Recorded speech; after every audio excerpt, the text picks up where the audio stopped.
ከንብረት ስም ዝውውር ጋር በተያያዘ አዲስ መረጃ ይፋ ተደርጓል። በዚህ መረጃ መሰረት የንብረት ስም ዝውውር ለማከናወን የታክስ ጉዳይ አስገዳጅ ሆኖ መቅረቡን ሰምተናል። በሌላ መረጃ ደግሞ ኢትዮ ቴሌኮም እና ሳፋሪኮም አስገዳጅ አሰራር ተግባራዊ አድርገዋል። ይህ አሰራር ተደጋጋሚ የሲም ካርድ ግዢና ማጭበርበርን የሚከላከል መሆኑ ታምኖበታል።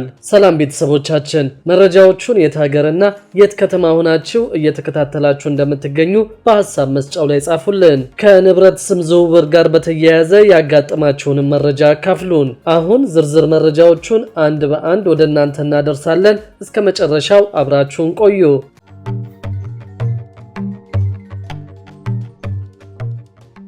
ከንብረት ስም ዝውውር ጋር በተያያዘ አዲስ መረጃ ይፋ ተደርጓል። በዚህ መረጃ መሰረት የንብረት ስም ዝውውር ለማከናወን የታክስ ጉዳይ አስገዳጅ ሆኖ መቅረቡን ሰምተናል። ቀደም ሲል ለንብረት ስም ዝውውር የማይጠየቁ ማስረጃዎች እንዲቀርቡ በመደረግ ላይ መሆኑን አውቀናል። በዚህም በአዲስ አበባ የንብረት ስም ለማዞር የታክስ ዕዳ ነፃ ማስረጃ ማቅረብ አስገዳጅ ተደርጓል። በንብረት ስም ዝውውር ላይ ገዢና ሻጭ ያላቸውን የታክስ መረጃ እንዲያቀርቡ የተደረገው የመንግስትን የታክስ የመሰብሰብ አቅም የመጨመር አካል ሆኖ መቅረቡ ተገልጿል። መንግስት ዜጎች ታክስ እንዲከፍሉ ከማበረታታት ባለፈ ታክስ ስለመክፈላቸው በማረጋገጥ የታክስ መሰብሰብ አቅሙን ለማሳደግ እየሰራ ይገኛል። በአዲሱ አሰራር መሰረት ታክስ ያልከፈሉ ሰዎች ለንብረት ስም ዝውውሩ በሚል ታክስ እንዲከፍሉ እንደሚገደዱ ይጠበቃል ተብሏል። እንዲህ አይነቱ አካሄድ በሌሎች መንግስታዊ አገልግሎቶች ላይ መተግበር እንደሚጀምር ታውቋል። ከታክስ ነፃ ማስረጃ በተጨማሪ ህጋዊ የይዞታ ማረጋገጫ የምስክር ወረቀት ወይም ካርታ፣ ጸድቆ የተሰጠ የግንባታ ፕላን፣ የሥራ ዝርዝር ግምት ወይም የጸደቀ የነባር ግንባታ ፕላን፣ ጸድቆ በተሰጠው የግንባታ ፕላን መሰረት ስለመገንባቱና ግንባታው ያለበት ደረጃን የሚያረጋግጥ ማስረጃ፣ ውዝፍ የሊዝ ኪራይ ዕዳ የሌለበት ስለመሆኑ የተሰጠ የማረጋገጫ ደብዳቤ ወይም ቀሪ የሊዝ ክፍያ ዕዳውን ገዢው ለመክፈል በፊርማ ያረጋገጠበት የስምምነት ደብዳቤ፣ በንብረቱ ላይ የባንክ ዕዳ ወይም የፍርድ ቤት እግድ የሌለበት ስለመሆኑ ማረጋገጫ፣ የቤትና የይዞታ ስም ዝውውር ጥያቄው የቀረበው በፍርድ አፈጻጸም ወይም በውክልና ከሆነ ይህንኑ የሚገልጽ ማስረጃ፣ በግለሰቦች ግዢና ሽያጭ ወይም ስጦታ ስምምነት ከሆነ ደግሞ በውልና ማስረጃ በአካል ቀርቦ በእማኞች የተፈረመ የስምምነት የውል ማስረጃ ሲቀርብና ሌሎችም ማስረጃዎች በስም ንብረት ዝውውር ወቅት መሟላት ያለባቸው መሆኑ ተነግረዋል። መንግስት ከታክስ ጋር በተያያዘ በርካታ እርምጃዎችን እየወሰደ ይገኛል። በቅርቡ እንኳን ከ3 ቢሊዮን ብር በላይ ያለባቸው 62 የታክስ ባለዕዳዎች ከሀገር እንዳይወጡ መደረጋቸው ተገልጿል። ከነዚህ ውስጥ 3ቱ ክፍያ በመጀመራቸው እግዱ እንዲነሳላቸው መደረጉን አውቀናል። በተጨማሪም 8 ሰዎች ከ145 ሚሊዮን ብር በላይ የታክስ ዕዳ ስላለባቸው በተመሳሳይ መንገድ መታገዳቸው ይፋ መደረጉም ይታወሳል። መንግስት እነዚህን መሰሎች ከታክስ ጋር የተያያዙ ከባድ እርምጃዎችን መውሰድ የጀመረው ከአይኤምኤፍ እና ከዓለም ባንክ ብድር ለማግኘት በተስማማው መሰረት መሆኑን የኢኮኖሚ ባለሙያዎች ተናግረዋል። በሌላ መረጃ ደግሞ የቴሌ አገልግሎት ለማግኘት ዲጂታል መታወቂያ አስገዳጅ ሆኗል። ኢትዮ ቴሌኮም እና ሳፋሪኮም ዲጂታል መታወቂያውን ለሚያቀርቡ ብቻ አገልግሎት የሚሰጡ ይሆናል። የኢትዮጵያ ኮሚኒኬሽን ባለስልጣንና የብሔራዊ መታወቂያ ፕሮግራም ቢሮ የዲጂታል መታወቂያን በቴሌኮም ዘርፉ ለማካተት በሚያስችሉ ጉዳዮች ዙሪያ መክረዋል። በውይይቱ ላይ በኢትዮጵያ ኮሚኒኬሽን ባለስልጣን በኩል ዳይሬክተሩ ኢንጂነር ባልቻ ረባና በብሔራዊ መታወቂያ ፕሮግራም በኩል ደግሞ ዳይሬክተሩ በአቶ ዮዳሄ ዘሚካኤል መካከል መደረጉ ታውቋል። በኢትዮጵያ የቴሌኮም አገልግሎት ለማግኘት የብሔራዊ መታወቂያ አስገዳጅ ሁኔታ እንዲሆን የሚያስችል አዲስ ፍኖተ ካርታ በጋራ ለመቅረጽ መስማማታቸው ታውቋል። በቴሌኮም አገልግሎት ውስጥ የብሔራዊ መታወቂያን ማካተት የቴሌኮም ዘርፉን ለመቆጣጠር ቀላል እንደሚሆን ሲገለጽ፣ ከባለድርሻ አካላት ጋር በትግበራው ላይ ውይይት ይደረግበታልም ተብሏል።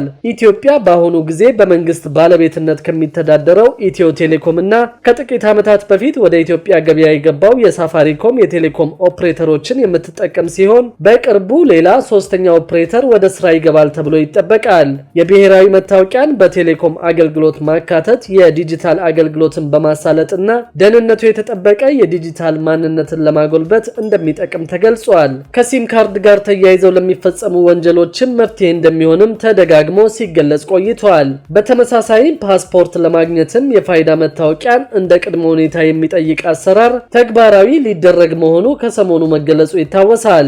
በዚህም ከሰኔ 1 ቀን 2017 ዓ.ም ጀምሮ ፓስፖርት ለማግኘት የፋይዳ መታወቂያን እንደ ቅድመ ሁኔታ የሚጠይቅ አሰራር ተግባራዊ እንደሚደረግ የኢሚግሬሽን እና ዜግነት አገልግሎት ማስታወቁ የሚታወስ ነው።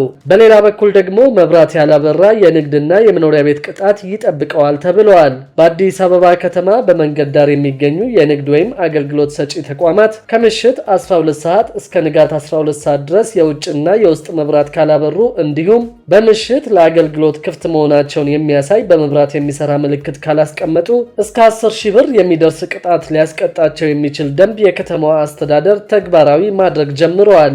ደንቡ በመንገድ ዳር የሚገኙ ማናቸውም የአገልግሎት ሰጪ ተቋማት፣ የንግድ መደብሮች እንዲሁም መኖሪያ ቤቶች በህንጻቸው የፊተኛው ገጽ መብራት ወይም የፋሳድ መብራት የማስገባት ግዴታ ጥሎባቸዋል። አገልግሎት ሰጪዎች በምሽት የንግድና የትራንስፖርት አገልግሎት እንዲሰጡ ለማድረግ በቅርቡ የወጣውን ደንብ የከተማዋ ካቢኔ ያጸደቀው ባለፈው የካቲት ወር ነበር። አስተዳደሩ ደንቡን ካወጣባቸው ምክንያቶች መካከል አንዱ ከተማዋ የደረሰችበት ኢኮኖሚያዊና ማህበራዊ ለውጥ መሆኑ ተገልጿል። የአብዛኛው ማህበረሰብ የስራ ባህልና ፍላጎት በመለወጡ የንግድ ስራዎችንና አገልግሎቶችን በምሽት የመከወን ተግባር ወጥነትና ቀጣይነቱን ለማረጋገጥ ደንቡ እንደወጣ አስተዳደሩ አስታውቋል። የከተማዋን ተወዳዳሪነት እውን ለማድረግ አገልግሎት ሰጪ ተቋማት ቀን ከሚሰጡት አገልግሎት በተጨማሪ በምሽትም አገልግሎት የሚሰጡበት ምቹ ሁኔታን ለመፍጠር ደንቡ የወጣበት ሌላኛው ምክንያት ነው። በምሽት የንግድና የትራንስፖርት አገልግሎት እንዲሰጥ ለማድረግ የወጣው ደንብ ተፈጻሚ በሚሆንባቸው ተቋማት ላይ የተለያዩ ግዴታዎችም ተጥለዋል። በዚህ መሰረት በከተማዋ መንገድ ዳር የንግድ ስራ የሚሰራ ማንኛውም የንግድ ተቋም ቀን ላይ የሚያካሂደውን የንግድ ስራ እንደተጠበቀ ሆኖ ዘወትር ማታ ከምሽቱ 12 ሰዓት እስከ ምሽቱ 3 ሰዓት ተኩል ድረስ የመቆየት ግዴታ አለበት። የንግድ ተቋሙ በምሽት ክፍለ ጊዜ የመግቢያ በሩን ዘግቶ አገልግሎት የሚሰጥ ከሆነ ደግሞ ክፍት መሆኑን የሚያሳይ በመብራት ወይም በኤሌክትሪክ የሚሰራ ምልክት በግልጽ በሚታይ ቦታ ላይ ማስቀመጥ እንደሚኖርበት በደንቡ ላይ ተደንግጓል። ከዚህ በተጨማሪ ተቋማቱ ያስገቡትን የውጭም ሆነ የውስጥ መብራት ከምሽቱ 12 ሰዓት ጀምሮ እስከ ንጋቱ 12 ሰዓት ድረስ ማብራት አለባቸው ተብሏል። በመንገድ ዳር የሚገኙ መኖሪያ ቤቶች ግን በተመሳሳይ የሰዓት ገደብ ውስጥ እንዲያበሩ የሚገደዱት የውጭ መብራታቸውን ብቻ እንደሆነ በደንቡ ላይ ሰፍሯል። በአዲስ አበባ የሚገኙ የንግድ ቤቶችና አገልግሎት መስጫ ተቋማት እስከ ንጋት ድረስ የሚያበሯቸው ስታንዳርዳቸውን የጠበቁ መብራቶች ሰላምና ጸጥታን ለማረጋገጥ አጋዥ መሆናቸው ተገልጿል። መብራቶቹ የአካባቢውን ውበት ይበልጥ የሚያደምቁና ህብረተሰቡ ለመዝናናትና እረፍት ለማድረግ የሚያዘወትራቸው ተመራጭ ቦታዎች እንዲሆኑ ለማድረግ እስከ ንጋት ድረስ መጥፋት እንደሌለባቸው ደንቡ ያስገነዝባል። በደንቡ ላይ የተጠቀሱት መንገድ ዳር የሚገኙ የአገልግሎት ሰጪ ወይም የንግድ ተቋማት የተጣለባቸውን ግዴታ ካላከበሩ አሊያም ደግሞ የተደነገጉትን ክልክላዎች ከተላለፉ ከማስጠንቀቂያ ጀምሮ የንግድ ስራ ፈቃዳቸውን እስከ ማገድ የሚደርስ እርምጃዎችን የከተማዋ የንግድ ቢሮ እንደሚወስድ ለማወቅ ተችሏል። ደንቡ ላይ ከተዘረዘረው የቅጣት ሰንጠረዥ ውስጥ ከፍተኛው ቅጣት 10,000 ብር ሲሆን ዝቅተኛው ደግሞ 5,000 ብር ሆኗል። ከፍተኛውን የገንዘብ መጠን ሊያስቀጣ የሚችለው ጥፋት ከምሽቱ 3 ሰዓት ተኩል በፊት የንግድ ተቋሙን መዝጋት እንደሆነ በደንቡ ላይ ሰፍሯል። የህንፃዎቹ የፊተኛው ገጽ መብራት ወይም የፋሳድ ላይት ያለመስቀል አሊያም ያለማብራት ቅጣቱ 5,000 ብር ሆኗል። በተጨማሪም ተቋማቱ ከምሽት 12 ሰዓት እስከ ንጋት 12 ሰዓት ድረስ የውጭና የውስጥ መብራት ካላበሩ የሚከፍሉት የቅጣት ገንዘብ 7,000 ብር ነው ተብሏል። በምሽት የንግድና የትራንስፖርት አገልግሎቶች እንዲሰጡ ለማድረግ የወጣው ደንብ ከምሽቱ 4 ሰዓት በፊት የትራንስፖርት አገልግሎት ማቋረጥ ወይም የስምሪትን መስመር ማቆራረጥ 5,000 ብር የገንዘብ ቅጣት ተቀምጦለታል። በገንዘብ ቅጣት ሰንጠረዡ ላይ ከታሪፍ በላይ ተሳፋሪውን ማስከፈልም በተመሳሳይ 5,000 ብር እንደሚያስቀጣ ተደንግጓል። ክቡራትና ክቡራን የአዲስ ቢዝነስ የዩቲዩብ ቻናል ተከታታዮቻችን ይህንን ቻናል ሰብስክራይብ ሳታደርጉ የምትከታተሉ ከሆነ ቢዝነስና ሌሎች ተያያዥ ጉዳዮችን በተመለከተ አዳዲስ መረጃ ለማግኘት የዩቲዩብ ቻናሉን ሰብስክራይብ በማድረግ ቤተሰብ እንድትሆኑ በትህትና እንጠይቃለን።